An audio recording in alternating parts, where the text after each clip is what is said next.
Hello everyone. So we are on the day 18। आज का topic है अपना केमिकल इक्विलिब्रियम और आयनिक इक्विलिब्रियम। मैं दो वीडियोस बनाऊंगा। केमिकल इक्विलिब्रियम के लिए ये वीडियो है और एक आयनिक इक्विलिब्रियम के लिए अपलोड होगा। तो पहले डिस्कस कर लेते हैं कि केमिकल इक्विलिब्रियम और आयनिक इक्विलिब्रियम, जिसको हम बोलते हैं इक्विलिब्रियम, इन इन दोनों चैप्टर से कौन से साल में क्या क्या क्वेश्चन पूछा गया है। सो इन 2021 अपना जो टॉपिक था वो टॉपिक था हाइड्रोलाइसिस। हाइड्रोलाइसिस से पूछा गया था। तो हाइड्रोलाइसिस के 4 केसेस सब लोग एकदम रट्टा मार लो। मैंने टेक्निक भी बताया था कैसे उस फॉर्मूले को रटना है, और वो फॉर्मूला बेस्ड क्वेश्चंस ही आते हैं। नेक्स्ट इज 2022 में केसी रिलेटेड, नॉर्मल केसी का फॉर्मूला रिलेटेड क्वेश्चन और बफर रिलेटेड क्वेश्चन। बफर में जो भी क्वेश्चन आता है जनरली थियोरिटिकल क्वेश्चन आता है, उसमें कैलकुलेशन बेस्ड क्वेश्चन कम ही आते हैं। ठीक है, तो वो लोग दो चीजें दे देंगे तो बताएगा, पूछेगा कि ये बफर सोल्यूशन बनेगा कि नहीं। तो बफर के थ्योरी एकदम स्ट्रॉन्ग रखना है। फॉर्मूला तो एक ही है, हेंडरसन्स इक्वेशन। वो इक्वेशन रट के बैठ जाना है और कुछ नहीं करना। 2023 में के वर्सेस डेल्टा जी, जो कि एक थर्मो के भी क्वेश्चंस माना जाता है और इक्विलिब्रियम के भी क्वेश्चंस माना जाता है, बिकॉज इसमें दो कॉन्सेप्ट है, डेल्टा जी का कॉन्सेप्ट भी है, के का कॉन्सेप्ट भी है, सीधा फॉर्मूला है। नेक्स्ट 2024 में क्यूसी का एक क्वेश्चन आया था। ठीक है, QC reaction question, copy revise कर लेना अच्छे से। केसी और केपी का रिलेशन पूछा था, रिलेशन का एक क्वेश्चन आया था, बेसिकली फॉर्मूला है again. Degree of dissociation related एक क्वेश्चन आया था। 2025 में पॉलीप्रोटिक एसिड का के पूछा था, जो कि थोड़ा सा ट्रिकी माना जाता है ना। लेकिन केसेस तो सारे गिवन है कॉपी में, तो कॉपी के अगर केसेस सब लोग प्रिपेयर करके रख दोगे तो ऐसे क्वेश्चंस भी आराम से सॉल्व हो जाएगा, कोई प्रॉब्लम नहीं होगा। तो अभी हमें देखना है कि 2026 में इसके कौन से क्वेश्चंस आने चाहिए, कौन कौन से टॉपिक से आ सकता है। हम लोग उसका एक थोरो रिवीजन करेंगे, शॉर्ट रिवीजन करेंगे। ठीक है, तो let's start with the chapter chemical equilibrium. Chemical equilibrium में क्या होता है पहले समझ लेते हैं। तो केमिकल इक्विलिब्रियम में मान लो एक रिएक्शन ए है और वो बी बनाता है। ऑब्वियसली इस चैप्टर में इरिवर्सिबल रिएक्शन का कोई काम नहीं, रिवर्सिबल रिएक्शन से ही लेना देना है। तो सबसे पहला क्वेश्चन जो आ सकता है इस चैप्टर से वो है इरिवर्सिबल रिएक्शन। इनमें से कौन से इरिवर्सिबल रिएक्शन है? जैसे एसिड बेस रिएक्शन इरिवर्सिबल माना जाता है। जैसे जैसे तुम्हारा और कंबाशन रिएक्शन इरिवर्सिबल माना जाता है। तो ये सब थोड़े बहुत एग्जांपल्स है जो इरिवर्सिबल रिएक्शन के एग्जांपल्स में से आते हैं। ठीक है, लेकिन इस चैप्टर को सिर्फ रिवर्सिबल रिएक्शन से लेना देना है। तो रिवर्सिबल रिएक्शन मान लो ए मैंने एज अ रिएक्टेंट ले लिया है ना। ए का कुछ अमाउंट था, मान लेते हैं ए का कुछ अमाउंट से स्टार्ट किया। तो ए बी का इनिशियली 0 होगा, ए धीरे धीरे घटेगा, बी धीरे धीरे बढ़ेगा। एक टाइम पे ये जो रेट है, रेट ऑफ फॉरवर्ड और रेट ऑफ बैकवर्ड, ये बराबर हो जाएगा।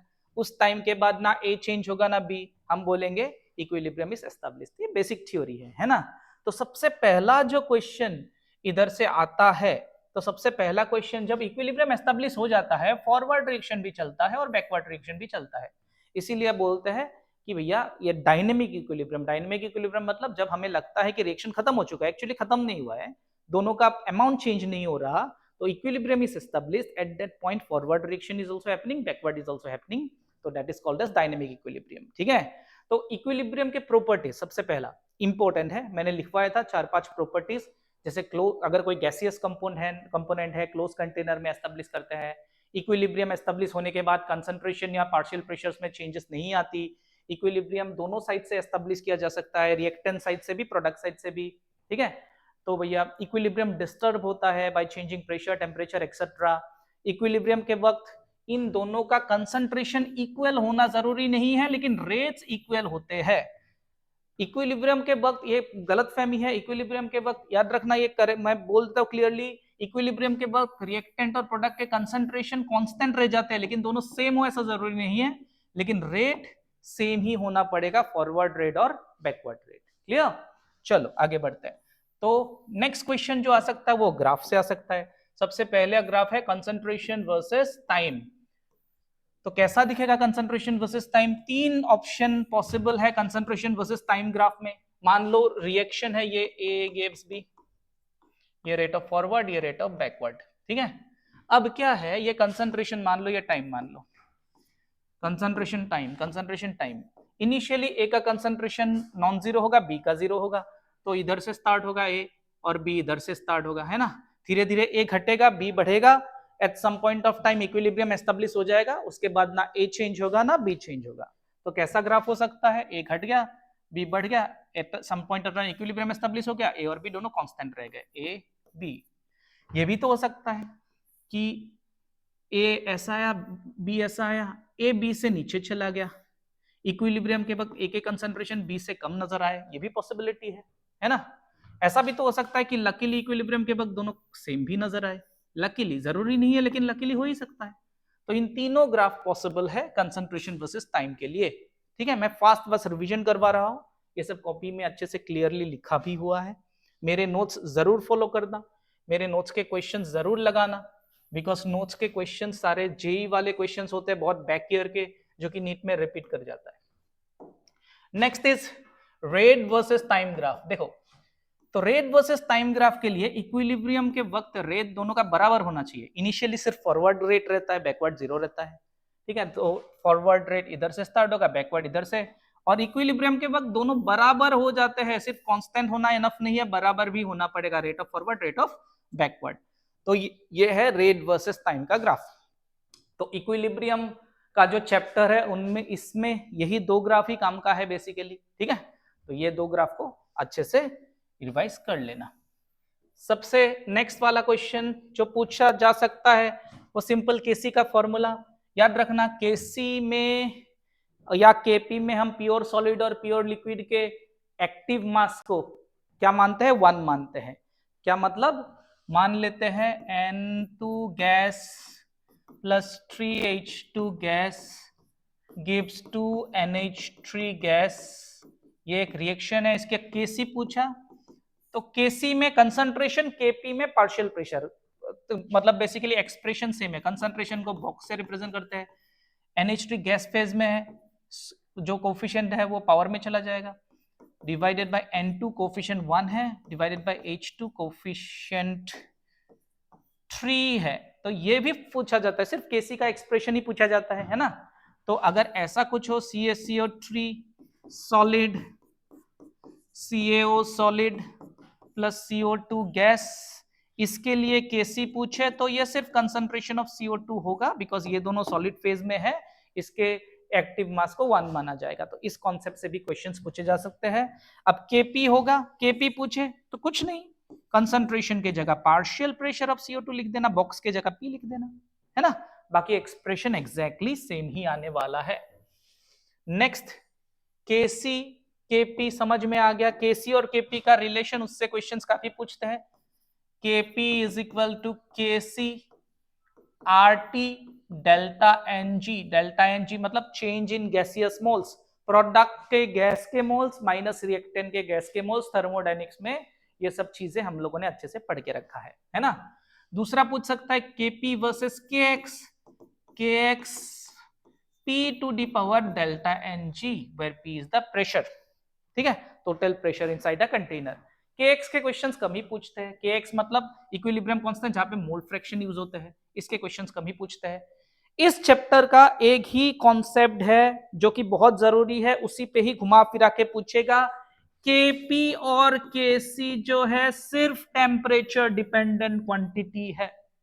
अगर तुम रिएक्शन को डिस्टर्ब भी करोगे, कंसंट्रेशन चेंज करके, प्रेशर चेंज करके, तो रिएक्शन का इक्विलिब्रियम डिस्टर्ब हो सकता है कभी कभार, ठीक है। लेकिन फिर से जब इक्विलिब्रियम एस्टेब्लिश होगा, केसी और केपी का एग्जैक्टली सेम वैल्यू ही दिखेगा अगर डिस्टर्बेंस टेम्परेचर से ना हो। तो केपी एंड केसी मतलब की वैल्यू सेम रहेगी at a particular temperature for a particular reaction. तो बहुत लोग क्वेश्चन ऐसे आते हैं कि भैया मान लो एक इक्विलिब्रियम एस्टेब्लिश है, प्रेशर चेंज कर दिया, तो भैया केसी मतलब प्रेशर डबल हो गया, केसी कितना हो जाएगा, डबल हो जाएगा, ट्वाइस हो जाएगा। तो केसी केपी एग्जैक्टली सेम रहेगा, बिकॉज केसी केपी सिर्फ टेम्परेचर डिपेंडेंट क्वांटिटी है। इस कॉन्सेप्ट से काफी क्वेश्चंस पूछे जाते हैं, ठीक है, एकदम क्लियर रखना इसको। नेक्स्ट इज, हाँ, केएक्स इतना इंपॉर्टेंट क्यों नहीं है, बिकॉज केएक्स जो है वो टोटल प्रेशर पे भी डिपेंड करता है, ठीक है। तो याद रखना केएक्स जो है वो टेम्परेचर पे तो डिपेंड करेगा ही करेगा, टोटल प्रेशर पे भी डिपेंड करेगा। इसके क्वेश्चंस आया ही नहीं नीट में, ठीक है। तो केएक्स को बहुत ज्यादा डीपली नहीं ये समझना है, बिकॉज इसके प्रॉपर्टीज थोड़े से हटके होते हैं केपी और केसी से। नेक्स्ट जो क्वेश्चन आता है वो आता है एरिथमेटिक। मतलब क्या, मान लो एक रिएक्शन है ए गिव्स बी, इसका अगर केसी का वैल्यू के है, तो अगर बी गिव्स एक रिएक्शन को उल्टा कर दे, के रेसिप्रोकल हो जाता है। बहुत ज्यादा इंपॉर्टेंट। नेक्स्ट क्या होता है, अगर मान लो ए गिव्स बी, एक रिएक्शन है जिसकी इक्विलिब्रियम कांस्टेंट के है, अगर किसी कांस्टेंट से मल्टीप्लाई कर दो, कोफिशिएंट आ जाए, तो मल्टीप्लाई नहीं होता, पावर में चला जाता है, K to the power N. Last वाला, अगर कोई रिएक्शन ए गिव्स बी है, इसका K1 है, B गिव्स C है, इसका K2 है, मान लो एक रिएक्शन 2 स्टेप में हो रहा है, तो फाइनल रिएक्शन क्या हो जाएगा, A से C बन जाएगा। तो इन दोनों रिएक्शन को ऐड करने से ये मिलता है, लेकिन इक्विलिब्रियम कांस्टेंट हो जाता है मल्टीप्लाई। तो ये 3 प्रॉपर्टी से क्वेश्चंस पूछे जा सकते हैं, वेरी वेरी इंपॉर्टेंट, याद रखना, ठीक है। तो उसके बाद क्या है, उसके बाद जो नेक्स्ट पूछा जाता है वो होता है degree of dissociation. Degree of dissociation, degree of dissociation क्या होता है ना, समझा देता हूं। डिग्री ऑफ डिसोसिएशन, अल्फा का जो फॉर्मूला होता है वो होता है moles reacted divided by initial moles. इसका क्या मतलब, इनिशियल मोल्स, इसका क्या मतलब, मान लो ए से बी एक रिएक्शन होने वाला है, इसका इनिशियल मोल्स मान लो तुमने ए लिया, है ना। अब इक्विलिब्रियम में क्या होता है, रिएक्टेंट पूरा गायब तो नहीं होता, थोड़ा बहुत रिएक्ट हो जाता है। मान लो एक्स रिएक्ट कर गया, तो ए का कितना बचा, ए माइनस एक्स बचा। 1 से 1 प्रोड्यूस होता है, तो एक्स से एक्स प्रोड्यूस होगा। ये सीन है, क्लियर है। तो इनिशियली ए का कितना लिया था, ए, इनिशियल मोल्स में ए का रिएक्ट कितना हुआ, ए माइनस एक्स तो बच गया, रिएक्ट कितना हुआ, एक्स, तो एक्स, सो क्या हो जाएगा, alpha is equal to X by A. Is this clear. और मोल्स रिएक्टेड कितना होगा, मोल्स रिएक्टेड जो कि एक्स है, वो होता है अल्फा इंटू ए। क्लियर है। तो इस कॉन्सेप्ट से, अल्फा कॉन्सेप्ट से भी क्वेश्चंस पूछता है। अल्फा क्या है, बेसिकली अगर 1 मोल रिएक्टेंट होता तो जितना रिएक्ट कर जाता उसी को क्या बोलते हैं, डिग्री ऑफ डिसोसिएशन, ठीक है। तो डिग्री ऑफ डिसोसिएशन से कैसे क्वेश्चंस आने के चांसेस ज्यादा रहती है, वो रहती है ऐसे क्वेश्चंस की आफ्टर इक्विलिब्रियम इज एस्टैब्लिश कितने मोल्स होंगे। मान लेते हैं ये सब लोगों ने किया ही है, ट्वाइस ए, या सिंपल रखते हैं यार, ए गिव्स, ऐसे बहुत सारे क्वेश्चंस किया है मैंने, 2 गिव्स 5C, ऐसा है। मान लो इनिशियली 3 मोल से स्टार्ट किया है और दिया है degree of dissociation is alpha, तो what is the total moles after dissociation पूछा है। तो क्या है, इनिशियली 3 है, तो तुम लोग को ऐसे लिखना आ गया 1 माइनस अल्फा, ये याद रखना, ठीक है। तो या तो 3 माइनस क्या होगा, 3 अल्फा, ऐसे भी लिखते हैं। तो 1 से 2 मिलता है, ठीक है। तो 1 से 2 मिलता है, तो कितना रिएक्ट किया, 3 अल्फा, 3 अल्फा से कितना मिलेगा, 6 अल्फा। 1 से 5 मिलता है, तो 3 अल्फा से कितना मिलेगा, 15 अल्फा मिलेगा। Is this clear. तो टोटल मोल्स एट इक्विलिब्रियम क्या हो जाएगा, Nt is equal to 3 minus 3 alpha, जो कि इसका बचा हुआ है, प्लस इसका कितना है 6 अल्फा, प्लस इसका कितना है 15 अल्फा। ये क्वेश्चंस पूछे जाते हैं, what is the total moles after equilibrium, जिसमें डिग्री ऑफ डिसोसिएशन की वैल्यू गिवन रहती है। कॉपी देख लेना, बहुत सारे क्वेश्चंस ऐसे करवा के बैठा हुआ है। और एक चीज से कभी क्वेश्चन आता है, वेपर डेंसिटी। वेपर डेंसिटी तो क्या होता है, वेपर डेंसिटी जो होता है वो इनवर्सली प्रोपोर्शनल टू मोल्स होते हैं, इनवर्सली प्रोपोर्शनल टू मोल्स होता है। तो क्या होता है, vapour density initial, small D initial, divided by capital D, जो कि फाइनल वेपर डेंसिटी होता है, तो that is equal to nothing but moles final, final moles at equilibrium divided by moles initial. तो इसके फॉर्मूला में नहीं डिराइव करूंगा, जैसे इससे पहले वाले एग्जांपल में मोल्स इनिशियल कितना था, 3 था, मोल्स फाइनल जो कि जोड़ के हमें मिला था, तो इससे स्मॉल डी और कैपिटल डी का बेसिकली क्या हो जाएगा, मतलब ये हो जाएगा, रिलेशन पता चल जाएगा, है ना, क्लियर। तो वेपर डेंसिटी वाला फॉर्मूला याद रखना, ये वाला फॉर्मूला काफी काम का रहेगा, है ना। तो हम लोगों ने क्या क्या पढ़ लिया, हम लोगों ने डिग्री ऑफ डिसोसिएशन तक का पढ़ लिया, है ना। चैप्टर बहुत छोटा है, उसमें कुछ है नहीं। नेक्स्ट जो क्वेश्चन पूछता है वो delta G versus equilibrium constant पूछता है। तो इसका सीधा फॉर्मूला है delta G naught versus delta G naught is equal to minus R T 2.303 log of K, ln होता तो 2.303 की जरूरत नहीं पड़ती है ना। तो ये कैसे डिराइव हुआ था, delta G is equal to delta G naught plus R T ln K से डिराइव हुआ था, और इक्विलिब्रियम में डेल्टा जी की वैल्यू 0 रहती है। ठीक है, तो ये फॉर्मूला भी तुम लोग रट लेना। नेक्स्ट क्वेश्चन आता है रिएक्शन कोशिएंट Q से, QC या QP, है ना। Q क्या है, Q का एक्सप्रेशन भी एग्जैक्टली K के जैसा ही है, but Q at any time हम लोग Q निकाल सकते हैं, चाहे रिएक्शन इक्विलिब्रियम एस्टेब्लिश करे या ना करे, है ना। लेकिन K जो होता है वो इक्विलिब्रियम के वक्त का ही होता है। क्लियर। तो क्या चीज है, QC से क्या मानता है, अगर Q is greater than K तो ये reaction moves in backward direction, reaction backward जाती है। ये चीजें रिवाइज कर लेना, मैंने समझा दिया था। Q is equal to K मतलब रिएक्शन इक्विलिब्रियम बना के बैठा हुआ है। Q is less than K मतलब फॉरवर्ड डायरेक्शन में रिएक्शन मूव कर रहा है। इससे क्वेश्चन आता है ना। तो पहले तुम्हें एट एनी टाइम लोगों के कंसंट्रेशंस गिवन रहेंगे, तो उससे तुम्हारा Q निकल जाएगा, K का वैल्यू गिवन होगा, Q और K को कंपेयर करके रिएक्शन का डायरेक्शन पूछा जाएगा। सिंपल क्वेश्चन आता है QC और KC से। ठीक है, नेक्स्ट जो चीज है जो कि लास्ट टॉपिक है इस चैप्टर का, that is Le Chatelier's principle. Very very important. Le Chatelier's principle का क्या काम है, मैंने फंडे से पढ़ाया था, है ना। ली चैटेलियर्स प्रिंसिपल हमें आइडिया देता है कि अगर कोई रिएक्शन डिस्टर्ब होगा तो वो फॉरवर्ड जाएगा कि बैकवर्ड जाएगा, उसी का ही आइडिया देता है। क्लियर। तो सबसे पहले टेम्परेचर का इफेक्ट, टेम्परेचर चेंज करोगे तो रिएक्शन तो डिस्टर्ब होगी ही होगी, ऊपर से केसी और केपी का भी वैल्यू चेंज होगा। तो टेम्परेचर इफेक्ट मैंने तुम लोगों को दो तरीके से समझाया था। एक था ऐसे क्वेश्चन के लिए, ऐसे रिएक्शन के लिए। ये रिएक्शन मतलब एंडोथर्मिक, फील कर लो, जहां जिस साइड क्यू होगा उस साइड गर्मी है। मान लो ये ए गिव्स बी दिया रहता और बोलता एंडोथर्मिक, तुम्हारा काम होता एंडोथर्मिक, हीट एब्जॉर्ब होगा, एब्जॉर्ब मतलब रिएक्टेंट साइड में लिखना पड़ेगा, तो ऐसे लिख लेना है, या तो ऐसे गिवन हो या तो ऐसे देके एंडो गिवन हो, तुम्हें ये चीज लिख लेना है ना। ये हीट है, तो जिस साइड हीट होगा हम मानेंगे उस साइड गर्मी ज्यादा है, तो गर्मी जिस साइड ज्यादा है ना, हम लोगों को पता चल गया। अब तुम बाहर से टेम्परेचर और बढ़ा दोगे, लोगों को गर्मी लगेगी, तो लोग गर्म के तरफ जाएगा कि ठंडा के तरफ जाएगा, ऑब्वियसली ठंडा के तरफ जाएगा, तो reaction moves in forward direction. अगर टेम्परेचर घटा दोगे, लोगों को ठंडा लगेगा, तो लोग गर्मी के तरफ आएंगे, गर्मी इधर है ना, तो reaction moves in backward direction. ये फंडा था, है ना, इसको रिवाइज कर लेना। टेम्परेचर इफेक्ट समझ में आ गया। नेक्स्ट है प्रेशर का इफेक्ट। प्रेशर का इफेक्ट क्या है, प्रेशर जब भी तुम पार्शियल प्रेशर चेंज करोगे, मैंने एक वर्ड बोला पार्शियल प्रेशर, है ना, पार्शियल प्रेशर से लेना देना होता है। जब भी तुम पार्शियल प्रेशर चेंज करोगे, मान लो ये रिएक्शन है, A gives twice B, gas है, प्रेशर बढ़ा दिया तो लोग उस डायरेक्शन में जाएंगे जहां पे प्रेशर कम हो। प्रेशर धक्का मुक्की कहां पे कम होता है, जहां पे मोल्स कम हो। देखो राइट साइड में 2 मोल्स है, लेफ्ट साइड में 1 मोल्स है, तो प्रेशर बढ़ा दोगे तो कम मोल्स की तरफ जाएगा जहां पे प्रेशर कम हो। ये फंडा था, है ना, याद है।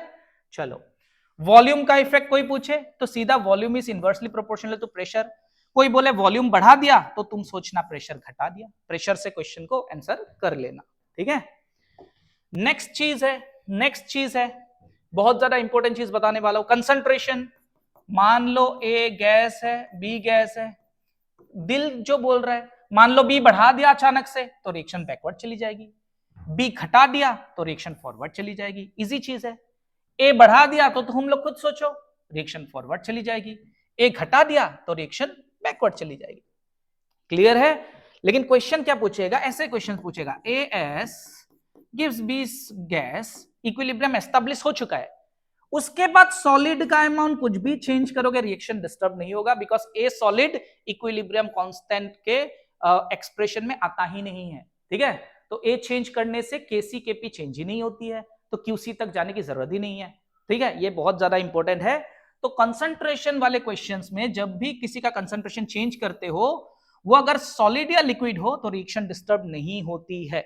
ठीक है, वेरी वेरी इंपॉर्टेंट। लास्ट चीज जो है वो है इनर्ट गैस का एडिशन। रट ही लेना, एक्सप्लेनेशन तो मैंने कॉपी में दिया है। इनर्ट गैस का addition, number 1 constant volume, volume constant. Container का वॉल्यूम कांस्टेंट रखोगे तो बाहर से गैस ऐड करने से भी किसी के पार्शियल प्रेशर चेंज नहीं होते। पार्शियल प्रेशर चेंज नहीं होने का मतलब इक्विलिब्रियम डिस्टर्ब नहीं होता। तो वॉल्यूम कांस्टेंट रख के बाहर से नॉन रिएक्टिंग गैस डालोगे, इक्विलिब्रियम डिस्टर्ब नहीं होती।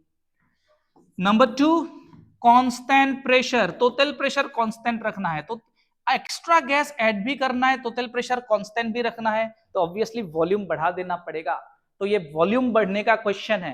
वॉल्यूम बढ़ने से सबके पार्शियल प्रेशर्स खच जाएंगे, तो रिएक्शन उस डायरेक्शन में जाएगा जहां पे प्रेशर ज्यादा हो, मतलब मोल्स ज्यादा हो। तो सीधा रट लेना, कांस्टेंट प्रेशर में इनर्ट गैस ऐड करने से रिएक्शन उस डायरेक्शन में जाते हैं जहां पे मोल्स ज्यादा रहता है।